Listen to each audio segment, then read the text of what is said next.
আজ অস্ট্রেলিয়ার ব্রিসবেন শহরের প্রতিটি রাস্তা যেন এক নতুন ইতিহাসের সাক্ষী। ইসরায়েল কর্তৃক ফিলিস্তিনির গাজায় গণহত্যার ন্যায় বিচার ও স্বাধীনতার দাবিতে হাজার হাজার মানুষ নেমে এসেছে রাজপথে। তাদের স্লোগান আর পদচারণায় মুখরিত শহরের প্রাণকেন্দ্র Queens Garden. Water, medicine and fuel. The 2 million Palestinians trapped in Gaza, half of whom are children. ব্রিসবেনের প্রাণকেন্দ্র কুইন্স গার্ডেনে প্রায় 30,000 সাধারণ মানুষ জড়ো হয়েছে শুধুমাত্র গাজায় চলমান গণহত্যার প্রতিবাদে সংহতি জানানোর জন্য।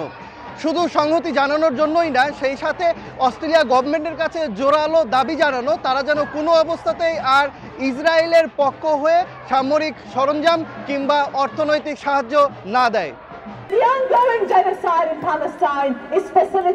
আজকের এই সমাবেশ কোনো রাজনৈতিক দলের ব্যানারে ছিল না, ছিল শুধু সাধারণ মানুষের স্বতঃস্ফূর্ত অংশগ্রহণ। শিশু, তরুণ, বৃদ্ধ, সকল জাতি, ধর্ম, বর্ণ নির্বিশেষে সবাই মিলেমিশে একাকার হয়ে গিয়েছিল।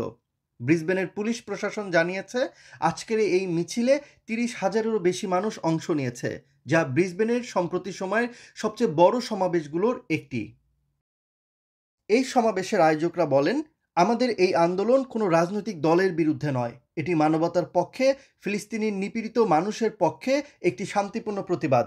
আমরা কোনো ধরনের সহিংসতা চাই না, আমরা শুধু চাই বিশ্ববাসী ফিলিস্তিনির মানুষের প্রতি ঘটে যাওয়া অন্যায়কে দেখুক, এর বিরুদ্ধে কথা বলুক এবং অস্ট্রেলিয়ার সাধারণ মানুষের ট্যাক্সের টাকা দিয়ে কেনা অস্ত্র এবং সৈন্য যেন ইসরায়েলকে না দেয়া হয়। Palestine, and we are all the people facing the colonial mindset, systems and structures around the world. So it's important that we have to beat the power that we see today. In fact, we raise our voice against oppression of all Indigenous people all across the globe. Actively fueling and resourcing the Israeli massacre of tens of thousands of Palestinians and the starvations of hundreds of thousands, if not millions. Vote for Labor or the Liberal Party again.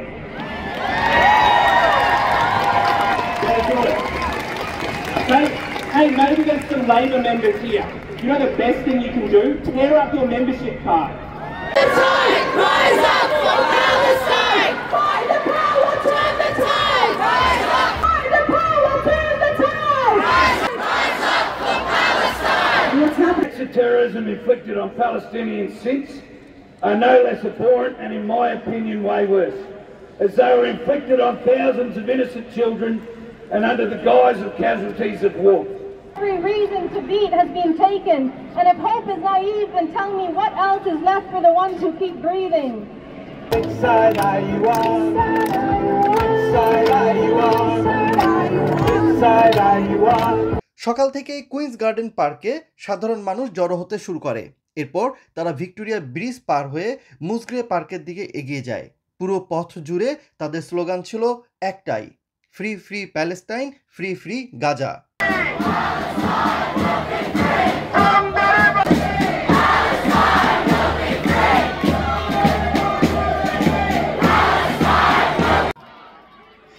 আয়োজকরা বারবার বলেছেন, এই আন্দোলন শান্তিপূর্ণ এবং শুধুমাত্র মানবিক কারণে সাধারণ মানুষ আজ রাস্তায় নেমেছে, এটি তাদের দৃঢ় সংকল্পের বহিঃপ্রকাশ।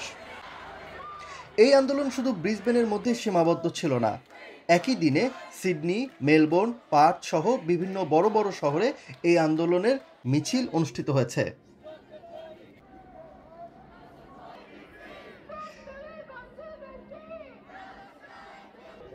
ব্রিসবেনের এই বিশাল মিছিল অস্ট্রেলিয়ার সরকার এবং রাজনৈতিক দলগুলোর জন্য একটি স্পষ্ট বার্তা। এই অঞ্চলের মানুষ ফিলিস্তিনি ইস্যুতে নীরব নয়, তারা চায় অস্ট্রেলিয়ার সরকার আরও শক্তিশালী এবং নিরপেক্ষ ভূমিকা পালন করুক। এই সমাবেশ রাজনৈতিকভাবে এক ধরনের চাপও তৈরি করবে। ব্রিসবেনের এই কেন্দ্রস্থলের এই বিশাল মিছিল আসলে প্রমাণ করে ব্রিসবেনের মানুষ ইসরায়েল এবং প্যালেস্টাইন ইস্যুতে কতটা বেশি সোচ্চার। এখন দেখার বিষয় তাদের এই কণ্ঠস্বর কতদিন জোরালো থাকে এবং অস্ট্রেলিয়ান সরকার কিভাবে তাদের এই দাবিকে গ্রহণ করে। ব্রিসবেন, অস্ট্রেলিয়া থেকে হাসান তানভীর, পদ্মা নিউজ।